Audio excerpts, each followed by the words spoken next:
안녕하세요. 두바이 한인교회 중고등부 친구 여러분. 한 주간 잘 지내셨습니까? 김유진 목사입니다. 여러분, 벌써 여러분의 얼굴을 보지 못한 지 한 달이 다 되었어요. 여러분이 너무 보고 싶고 또 그립습니다.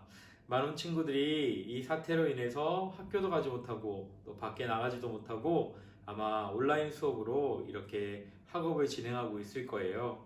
여러분 많이 지루하고 힘들 테지만 또 하나님이 우리를 다시 만나게 할 그날을 기대하면서 온라인 예배를 통해서 하나님의 은혜를 누리는 귀한 중고등부 친구들이 되기를 주님의 이름으로 축복합니다. 오늘 우리 함께 묵상할 말씀은 창세기 39장 1절에서 10절까지의 말씀입니다. 오늘은 고난을 미워하지 마 라는 제목으로 하나님의 말씀을 나누길 원하는데요. 오늘 함께 묵상하는 창세기 39장의 주인공은 우리가 잘 알고 있는 요셉이라는 사람입니다. 여러분, 어렸을 때부터 교회를 다닌 친구라면 요셉의 이야기는 다 한 번쯤 들어봤으리라 생각합니다. 요셉은 애굽의 총리가 되어서 애굽 사람들뿐만 아니라 자기의 형제들까지도 기근에서 벗어나게 한 민족의 영웅이지요. 하지만 요셉이 이렇게 애굽의 총리가 되기까지 또 민족의 영웅이 되기까지 꽃길만 걸은 것은 아닙니다. 우리가 다 알고 있는 것처럼 요셉의 삶은 말 그대로 고난의 연속이었습니다. 요셉의 어린 시절은 어땠을까요? 야곱은 하나님께서 야곱에게 허락하신 이 11번째 아들 요셉을 너무나 사랑했습니다. 왜냐하면 야곱이 너무나 사랑한 라헬의 자녀였기 때문입니다. 그래서 태어날 때부터 야곱은 이 요셉을 편애했습니다. 성경에 보면 요셉에게만 채색옷을 입혔다라고 이야기하고 있거든요. 우리로 말하면 아마 요셉에게만 구찌, 루이비통 같은 명품 옷을 입혔다라고 생각하면 될 것 같아요. 그러다 보니 많은 형들의 시기와 질투를 받게 됩니다. 이 시기와 질투를 받다 못해 결국에 형들은 작당모의를 하게 돼요. 어떤 속임수를 쓰게 되냐면 요셉을 구덩이에 몰아넣고 결국에 애굽의 노예로 팔려가도록 그냥 내버려 둡니다. 그리고 자기의 아버지에게는 요셉을 짐승의 피를 묻힌 요셉의 옷을 보여주면서 짐승이 요셉을 잡아먹어 버렸다라고 거짓말을 하게 되죠. 요셉의 삶은 이때부터 고난의 연속이었습니다. 우리가 알고 있는 것처럼 요셉은 애굽의 노예가 되어서 애굽의 노예로 끌려가게 되어서 보디발이라는 군대 장군 집에서 노예 생활을 하게 됩니다. 하나님께서 요셉에게 고난의 길을 허락하셨지만 요셉은 결코 실망하거나 좌절하지 않았습니다. 요셉은 자기의 자리에서 최선을 다하며 주인을 섬겼습니다. 그러다 보니 하나님은 요셉을 통해 이 보디발 집에 큰 축복을 내려주셨습니다. 요셉도 점점 꽃길을 걸어갈 것만 같았을 것입니다. 그런데 하나님이 요셉을 그냥 내버려 두지 않았습니다. 하나님은 요셉을 더욱더 힘든 고난의 길을 걷도록 하시는데요. 그것은 바로 보디발 아내가 요셉을 유혹할 때 요셉은 주인을 배신할 수 없어서 그 자리를 도망쳐 나오게 되죠. 보디발의 아내는 요셉을 미워하게 되어서 요셉이 자기를 겁탈하려고 하였다. 요셉이 자기를 유혹하려 하였다라고 거짓말을 하면서 남편에게 요셉을 고발합니다. 보디발은 요셉을 왕의 죄인들이 가두는 그 어두컴컴한 감옥에 가두어 버립니다. 여러분, 그때 당시에 이 오랜 옛날에 감옥에 갇힌다는 것은 어떤 의미였을까요? 하루 이틀 정도는 아마 충분히 감옥에서 버틸 수 있었을 것입니다. 그런데 하루가 아니고 한 달이 아니고 1년이 아니고 몇 년 동안 감옥에 있는다는 것은 말 그대로 고난의 연속입니다. 아무도 그곳에서의 삶을 장담할 수 없었습니다. 음침한 감옥에서 병이라도 걸리게 되면 누구 하나 죽을 수밖에 없는 그러한 상황이었기 때문입니다. 요셉은 노예로서의 고난이 끝나기도 전에 더 깊은 죄인의 자리로 내려가 더 하나님이 주시는 고난의 길을 가게 된 것입니다. 여러분, 이쯤 되면 여러분이 만약에 요셉이라면 하나님을 원망할 그런 마음이 있지 않을까요? 그런데 성경 어디에를 찾아봐도 요셉은 절대 하나님을 원망하지 않았습니다. 하나님을 신뢰하고 하나님을 의지했습니다. 그러자 어떠한 결과가 나타났을까요?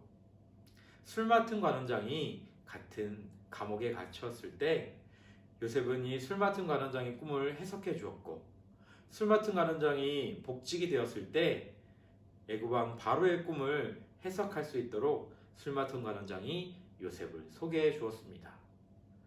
하나님께서 주신 지혜로 요셉은 바로의 꿈을 해석하게 되었고, 7년의 풍년과 7년의 기근을 잘 지혜롭게 해결하여서 애굽의 총리가 되는 놀라운 은혜를 받게 됩니다. 말 그대로 고생 끝 행복 시작, 그렇게 하나님이 주신 참된 축복을 받게 된 것입니다. 사랑하는 중고등부 친구 여러분, 우리는 가끔씩 하나님이 주시는 축복만 생각하고 신앙생활하는 그런 경우가 많이 있습니다. 그런데 우리가 성경을 자세히 살펴보면 삶 속에서 하나님을 믿다가 고난받은 사람이 더 많다는 것을 우리는 발견할 수 있습니다. 고난의 상징하면 떠오르는 분이 누구신가요? 바로 우리가 알고 있는 예수 그리스도입니다. 예수님은 충분히 꽃길을 걸을 수 있는 하나님의 아들이셨지만 스스로 고난을 택하셔서 우리를 위해 십자가에 못 박혀 죽으시고 부활하셨습니다. 특별히 지금은 사순절 기간인데요. 이 사순절 기간은 우리 예수 그리스도의 고난을 함께 묵상하는 40일의 기간을 뜻하고 있습니다. 사랑하는 친구 여러분, 이 사순절 기간에 우리 예수 그리스도의 고난을 함께 묵상하며 하나님의 사랑을 누리는 귀한 친구들이 되기를 소망합니다. 사랑하는 중고등부 친구 여러분, 오늘 말씀 잘 기억하면서 우리 함께 응답의 찬양 하나님께 드리며 나아가겠습니다.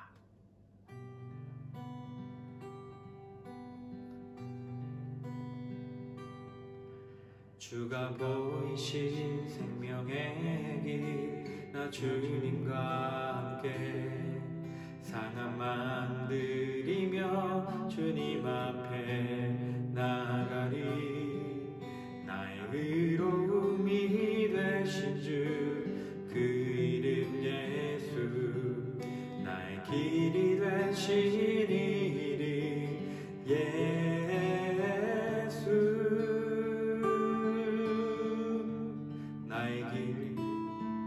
나의 길 오직 그가 아시나니.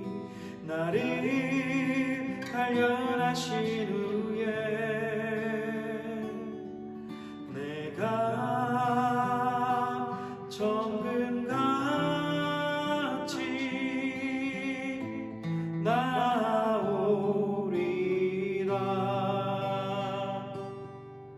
주가 보이신 생명의 길, 나 주님과 함께 상함 만들이며 주님 앞에 나가리.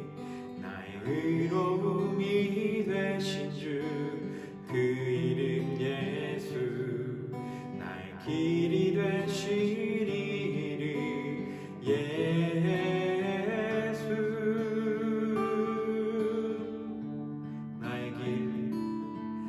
나의 길 오직 그가 아시나니.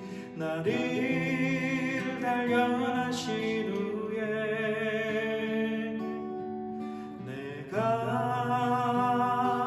정금같이 나오리다. 내가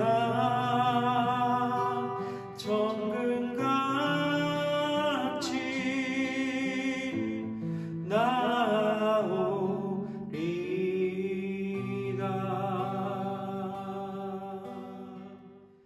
사랑하는 친구 여러분, 오늘 예배 잘 들으셨나요? 오늘 말씀 한 주간 잘 기억하며 묵상하며 살아가는 귀한 중고등부 친구들이 되길 바랍니다. 목사님이 축도하고 예배를 마치도록 하겠습니다. 지금은 우리 주 예수 그리스도의 은혜와 아버지 하나님의 사랑과 성령님의 교통하심이 고난을 미움이 아닌 순종으로 신뢰로 받고 하나님을 따르겠다 결단하는 중고등부 친구들 한 명 한 명 위에 지금부터 영원토록 함께 하시기를 간절히 축원하옵나이다. 아멘.